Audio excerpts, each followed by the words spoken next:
Hello అండి, అందరికైతే నమస్కారం. నేను ఈ రోజు గోల్కొండ కోటకి అయితే వచ్చేసాను. కుతుబ్ షాహీ రాజులు ప్రధాన రాజధాని అయినటువంటి గోల్కొండకి అయితే నేను ఈ రోజు వచ్చాను. ఈ గోల్కొండ ఫోర్ట్ ని మొత్తం తిరిగి అయితే ఎక్స్ప్లోర్ చేసి అయితే చూపిస్తాను. వీడియోని చివరి దాకా అయితే చూడండి. మరి ఇంకెందుకు ఆలస్యం, లోపలికి వెళ్ళి కోట మొత్తం తిరిగి చూద్దాం రండి. ఈ యొక్క కోట ఓపెనింగ్ అండ్ క్లోజింగ్ టైమింగ్స్ వచ్చేసి ఉదయం 9 గంటల నుంచి సాయంత్రం 5 గంటల వరకు అండి. టికెట్ వచ్చేసి ఒక్కొక్క వ్యక్తికి 25 రూపాయలు. ఇక్కడ చూసినట్లయితే ప్రధాన ద్వారానికి చాలా అంటే చాలా తక్కువ ప్లేస్ ఉందండి. ఎందుకంటే శత్రువులు కోటను పగలగొట్టడానికి, ఏనుగులతో తొక్కించడానికి వీలు లేకుండా చాలా చిన్నదిగా కట్టారు. అక్కడ పైన హోల్ ఉంది కదా, అక్కడి నుంచి అయితే కింద దాడి చేస్తున్న శత్రువుల మీదకి అయితే నూనె అయితే పోసేవారు అన్నమాట. లోపలికి రాకోకుండా ఆపేవారు.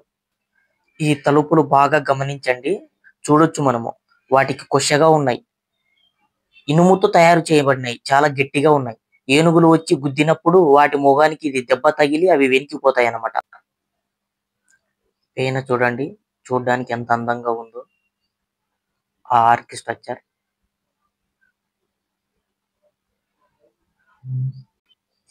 ఈ ఫిరంగిని మనం చూసినట్లయితే ఎగ్జాక్ట్ గా కరెక్ట్ గా మెయిన్ గేట్ ఉంది. ఒకవేళ శత్రువులు ఆ యొక్క ద్వారాన్ని బద్దలు కొట్టుకొని లోపలికి వచ్చే సమయంలో వీళ్ళు ఈ ఫిరంగితో పేలుస్తారనమాట. చూడొచ్చు, కరెక్ట్ ఉంది. ఫిరంగితో పేల్చి వారిని గాయపరిచే వాళ్ళు అనమాట.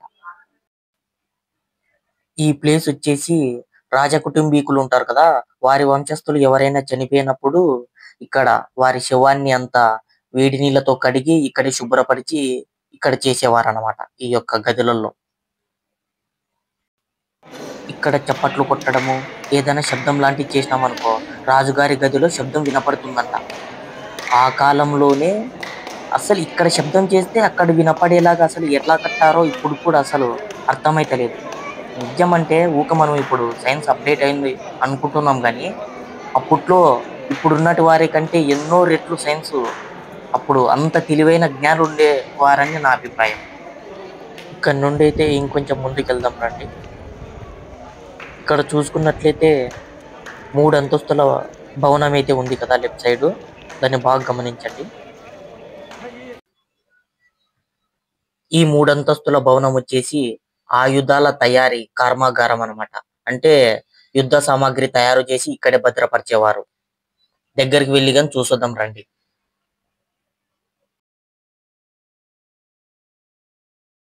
ఫిరంగిల్లో పెట్టి పేల్చే గుండ్లు అనుకుంటావి, చూడొచ్చు ఎన్నున్నాయో అక్కడ. ఎన్ని రాతి వస్తువులు కూడా ఉన్నాయి, రాతి ఆయుధాలు. కోట యొక్క చరిత్రలోకి మనమైతే ఒకసారి వెళ్ళినట్లయితే, వెలుపలి కోట 3 కిలోమీటర్ల విస్తీర్ణం మరియు 4.8 కిలోమీటర్ల పొడవైతే ఉంది ఈ యొక్క కోట. మన యొక్క భారతదేశంలో అద్భుతమైన కట్టడాలు, కోట కట్టడాలు ఎన్నో ఉన్నాయి. అందులో ఈ యొక్క గోల్కొండ కోట కూడా ఒక ప్రసిద్ధమైనది. పూర్వం ఇక్కడ సాధారణమైన ఒక కొండ ఉండేది. ఆ కొండ పైన ఈ కట్టడం కట్టారు, కోట నిర్మాణం కట్టారు. పూర్వం ఈ కొండను శపరుడు యొక్క కొండ అని పిలిచేవారు. కాలక్రమంగా అది గోల్కొండగా మారింది. శపరుడు యొక్క కొండ తెలుగులో అర్థం వచ్చేసి గొల్లకొండ అని అర్థం వస్తుంది తెలుగులో. వరంగల్ రాజరాజు పరిపాలించే సమయంలో ఈ యొక్క కొండ పైన ఒక మట్టి కోటను 1943లో రాజుగారు అయితే నిర్మించాడు అనమాట. ఓన్లీ మట్టి కోటను నిర్మించాడు ఆ సమయంలో.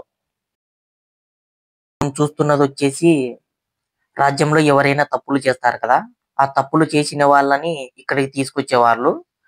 రాజుగారు ఆ తప్పుకు తగ్గ శిక్షను ఇక్కడే విధించేవారు అనమాట.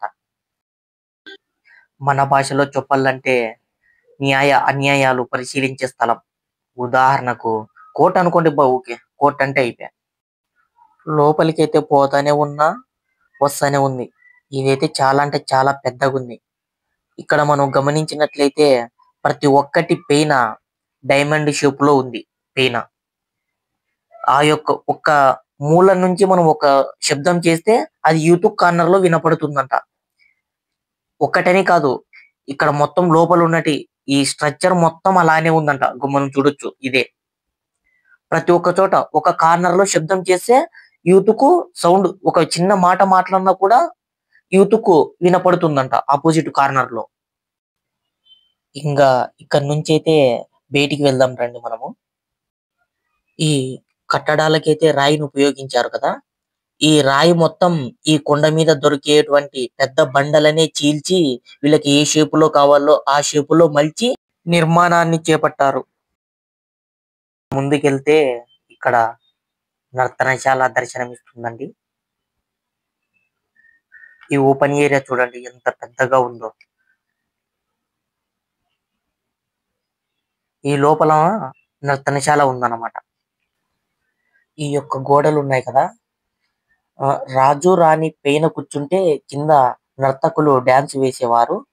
వారి పైన లైటింగ్ ఎక్కువ పడడం కోసము వజ్రాలు ఉపయోగించారంట. ఇప్పుడు మనం చూస్తున్నాము రాణి గారు రెడీ అయ్యే రూమ్ అన్నమాట. అక్కడ హోల్స్ ఉన్నాయి కదా, అవన్నీ వచ్చేసి మేకప్ పెట్టుకోవడానికి చిన్న చిన్న రంధ్రాలు అన్నమాట. ఈ యొక్క గోడ చూడండి ఎంత ఎత్తు ఉందో, అలాగే వెడల్పు కూడా చాలా పెద్దదిగా ఉంది. చాలా దృఢంగా బలంగా కట్టారు. మనం ఇంతకు ముందు మాట్లాడుకున్నాం కదా, ఇది మొత్తం ఇంతకు ముందు మట్టితో నిర్మించారని. తర్వాత వచ్చేసి 16 మరియు 17వ శతాబ్దంలో బహుమని సుల్తాన్లు మరియు పాలక కుతుబ్ షాహీ వంశస్థులు ఈ యొక్క కట్టడాన్ని బలపరచబడ్డాయి అన్నమాట. ఇక్కడ చూడొచ్చు మనము ఫిరంగిలు దర్శనమిస్తున్నాయి. ఇవి కూడా అంతే. రాజు పైన ఉంటాడు కదా, ఒకవేళ ఫస్ట్ ఫిరంగిని దాటుకొని వచ్చినా కూడా ఇక్కడ నుంచి వాళ్ళని దాడి చేయడానికి రెడీగా అయితే చేసి పెట్టారనమాట. ఎండ అయితే ఫుల్ సంపి పడేస్తుంది. అది కాక మిట్ట మధ్యాహ్నం బయలుదేరినాము వీడియో తీయాలని. ఫుల్ ఆయాసం వచ్చేస్తుంది. ఇది వచ్చేసి కుతుబ్ షాహీ రాజుల ప్రధాన రాజధాని ఈ యొక్క గోల్కొండ కోట. ఔరంగజేబు ఈ కోటను ఆక్రమించడానికి వచ్చినప్పుడు తానిషా మెయిన్ ఎంట్రెన్స్ మొత్తం క్లోజ్ చేశాడు అనమాట. క్లోజ్ చేసి వాళ్ళతో యుద్ధం అయితే చేశాడు. దాదాపు 8 నెలల వరకు ఔరంగజేబు లోపలికైతే రాలేకపోయాడు. అంత బలమైన ఎదురుదాడైతే చేశాడు ఈ తానిషా రాజు. తరువాత రాజ్యంలోని ఒక వ్యక్తి, అయ్యో కింద పడింది, లేపండి లేపండి లేపండి లేపండి.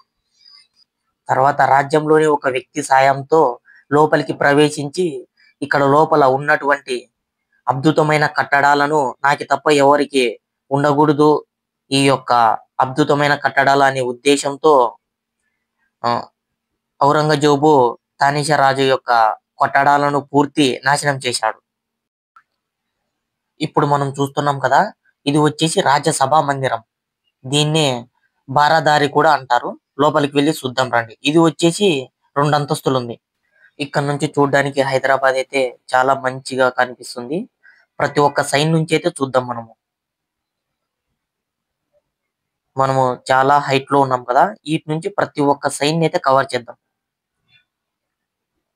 చూడొచ్చు ప్రతి ఒక్కటి కనిపిస్తుంది. ఇది వచ్చేసి సెకండ్ సైడ్, ఇది వచ్చేసి థర్డ్ సైడ్. మొత్తం అన్ని చిన్నగా కనిపిస్తున్నాయి, పెద్ద పెద్ద బిల్డింగులు కూడా. ఇలాగే నడుచుకుంటా కిందికి వెళ్ళిపోదాం మనం ఇప్పుడు. ఇప్పుడు మనం చూస్తున్నాం కదా, ఇది వచ్చేసి ఫోర్త్ సైడ్ అన్నమాట. సో మనమైతే 4 సైడ్లు కవర్ చేసాం. హైదరాబాద్ ని 4 సైడ్లు చూపించాం. బావి కనిపిస్తుంది కదా, ఇది వచ్చేసి వాటర్ స్టోర్ చేసుకోవడానికి బావి అన్నమాట. ఇప్పుడు ఇది చూసాం కదా, ఇంకోటి కూడా ఉందండి. ఇంకోటి చాలా పెద్ద బావి. రెండు కూడా వాటర్ అయితే ఇక్కడ స్టోర్ చేసుకొని ఇక్కడ నుంచి అప్పట్లోనే పైప్ లైన్ సిస్టమ్ ఉండేది అనమాట. ఎక్కడికి కాల్చింటే అక్కడికి సప్లై ఇచ్చుకునేవారు. చూడొచ్చు మనము ఎంత పెద్దగా ఉందో. ఇప్పుడు మనం చూసిన దానికన్నా ఇది చాలా పెద్ద బావి. కాకపోతే ఎండ కావాల కాబట్టి ఎండిపోయింది. ఈ యొక్క గోల్కొండ కోటలో కుతుబ్ షాహీస్ పాలన 1687లో అయితే ముగిసింది. తర్వాత మొఘల్ చక్రవర్తి అయినటువంటి ఔరంగజేబు చేత పాలించబడింది ఈ యొక్క సంస్థానం. ఇతర రాజ్యాల నుంచి అయితే రాజును కలవడానికి వ్యక్తులు వస్తుంటారు కదా! వారు తెచ్చుకున్నటువంటి సామాగ్రి ఇక్కడే భద్రపరిచి లోపలికి రాజును కలవడానికి వెళ్ళేవాళ్ళంట. మనకి కూడా తెలీదు. గైడ్ చెప్పినటువంటి సూచనలను నేను మీతో పాలు పంచుకుంటున్నాను. ఇక్కడైతే పెట్టి లోపలికి వెళ్ళేవారంట. ఈ యొక్క గోల్కొండ కోట హుస్సేన్ సాగర్ నుంచి 9 కిలోమీటర్ల దూరంలో అయితే ఉంది. ఇప్పటిదాకా సబ్స్క్రైబ్ చేయని వాళ్ళు ఉంటే దయచేసి సబ్స్క్రైబ్ అయితే చేసుకోండి ఓం ప్రకాష్ వరల్డ్ యూట్యూబ్ ఛానల్ని. మనమైతే చివరి ఘట్టానికి అయితే వచ్చేసామండి. ఇక్కడ కనిపిస్తుంది కదా, ఈ ఇనుపది వచ్చేసి దాదాపు అంటే 200 కిలోలకి పైగానే ఉందంట. పూర్వం ఈ యొక్క సైన్యంలో చేరాలంటే ఈ టెస్ట్ పెట్టేవారంట. దీన్నైతే ఎవరైతే లిఫ్ట్ చేస్తారో వాళ్ళని సైన్యంలోకి తీసుకునేటోళ్ళు, ఎత్తలేకోకునేటోళ్ళని రిజెక్ట్ చేసి వెనక్కి పంపించేటోళ్ళు అనమాట. లాస్ట్ లో మనం కూడా ఎత్తుతాం చూడండి. యాక్చువల్లీ మోయే మూమెంట్ జరిగింది అనమాట మనకి ఇక్కడ. మోయే మోయే మోయే మోయే. ఈ వీడియో ఇంతటితో అయితే సమాప్తమండి. తిరిగి మరి ఒక అద్భుతమైన వీడియోతో మరీ కలుసుకుందాం. అంతవరకు సెలవు. నమస్కారం. మీరు నన్ను ఇలాగే సపోర్ట్ చేయాలని కోరుకుంటున్నాను. నా యొక్క ఓం ప్రకాష్ యూట్యూబ్ ఛానల్ని సబ్స్క్రైబ్ చేయని వాళ్ళు ఉంటే చేయండి. నమస్కారం. బాయ్.